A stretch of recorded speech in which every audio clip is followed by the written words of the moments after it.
खुलुमबाय बे समाव बडोलेण्ड इंखं टेलिभिजननि स्टुडिअ'आव आं ज्योति बसुमतारी दिनैनि गाहाय रादाबफोराव दं।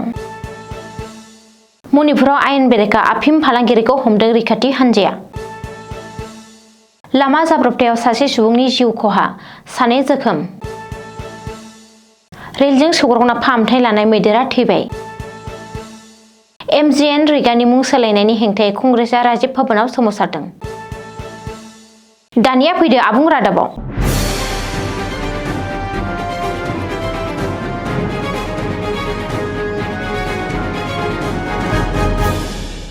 मणिपुर हादरसायाव रैखाथि हान्जाफोरा गोख्रों अपारेशन खालामनायनि जाहोनाव आयेननि बेरेखा आफिम फालांगि खालामग्रा दुथांफोरखौ खानायजों लोगोसे गोबां आफिम आबादफोरखौ फोजोबस्रांदों।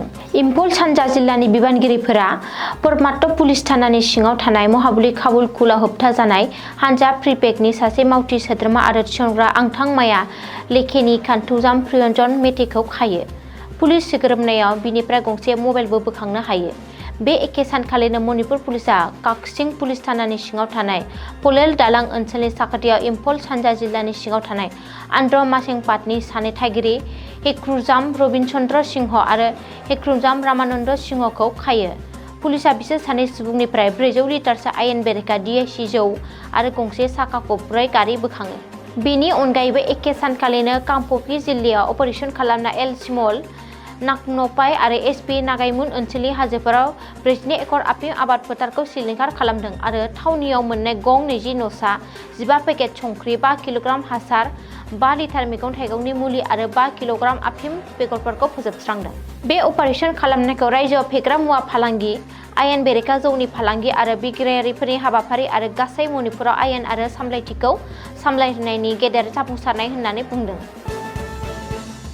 रङियानि 27 नं राजा लामायाव रबिबार फुंनि समाव गिख्रंथाव लामा जाब्रबथायजों सासे ट्राक ड्राइभारा जिउ खहा जायो आरो गुबुन सानै सुबुंफ्रा गोब्राबै जोखोम जायो। बे जाब्रबथाया राजा लामायाव दसे समनि गेजेरावनो होंगो-दोंगो थासारि सोमजिदोंमोन। मिथिनो मोननाय बायदिब्ला जाब्रबथाया रङियानि साखाथियाव थानाय ओनसोलाव गुवाहाटी फारसे एखे दिगजों थांबाय थानाय समावनो गंसे ट्राकआ गुबुन गंसे ट्राकनि उनथिंजाय सौग्रावहैयो। सौग्रावनाय ट्राकफोरखौ फारियै सोनाब बेंगलनि WB39C 4212 आरो नागालेण्डनि NL 01K9837 होनना मिथिनो मोन्दों। रिपर्ट बायदिब्ला सोनाब बेंगलनि ट्राकआ नागालेण्डनि गारिखौ अभारटेक खालामनो नाजानानै सामलायनो हास्लाबैयावनो सौग्रावहैदोंमोन।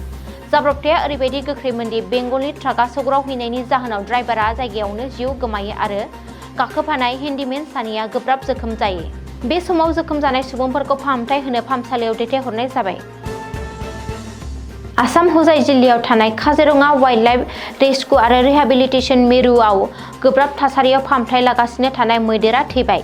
मिथिनो हानाय बायदिब्ला थांनाय सुनिबार फुंबिलियाव साइरां गोदान दिल्ली राजधानी एक्सप्रेसजों दिल्लीसिम थांनाय समाव हजाइ जिल्लानि कामरुपनि साखाथियाव मैदेर फालोआ सौग्रावनानै मासनि मैदेर थैनाय जाथायाव बिबो गोब्राब जखम जादोंमोन।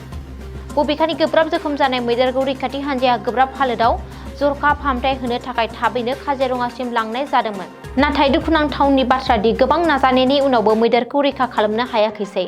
जाब्रबथायनि गोहोनि जाहोनाव इन्जिन आरो प्रियराम ट्रेननि गंबा दाब्बाफोरा रेल लामानिफ्राय गोग्लैदोंमोन, जायनि जाहोनाव रेल सिबिथाया गोबां जेंनाजों मोगा-मोगि जुजिनांदोंमोन।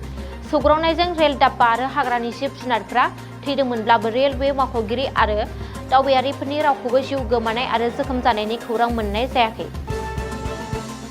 आसाम प्रदेश कंग्रेसआ महात्मा गान्धी राष्ट्रीय ग्रामीण रोजगार गेरेन्टी एक्ट नि मुंखौ सोलायनायनि हेंथायै आरो लोरबां रांखान्थियारि दाथायनि सायाव गोथौ दुखु फोरमायनानै रबिबारखालि गुवाहाटीनि राजीव भवनाव सोमावसारो। सोमावसारनाय समाव कंग्रेसनि मावथिफोरा महात्मा गान्धीनि सावगारि लानानै बे थांखिया मुं सोलायनाय नङा, महात्मा गान्धीनि आदर्शखौबो बुथारनायजों समान होननानै हस्रिख्रावना स्ल'गान होदों। लोगोसे PBG रामनि सुखद मुं बाहायनायनि सोलाय MJ रेगानि मुंखौ लाखिनांगौ होननानै गोख्रों दाबि दैखांदों। बेनि अनगायैबो सोमावसारनायाव मुं सोलायनाय स्किमनि सिङाव सोदांनाय रांनि महरनि सायावबो जिंगा सिखांनायखौ फोरमायदों। सिगां समाव MGN रेगानि सिङाव 90% पुन्जिखौ मिरु सोरखार आरो 10% रायजो सोरखारा होयोमोन। PBG रामनि सिङाव गोदान राहाया बिहोमा रुजुथायखौ सोलायनानै 60% मिरु आरो 40% हादोरसा पुन्जिखौ खालामनाय जादों। बेबायदि सोलायनाया आसाम बायदि दैबानाजों भुगिनांनाय रायजोआव सानखांथिनि गोहोमाव हेंथा होनो हागौ होननानै कंग्रेसआ अजद होदों। बे सोमावसारनायाव दोलोनि मुंदांखा दैदेनगिरि MLA दिगन्त बर्मन आरो AICCनि हादरारि नेहाथारि मनज चौहान नुजाथिदोंमोन। दिनैनि रादाबा एसेनोसै, गोजोन्थों।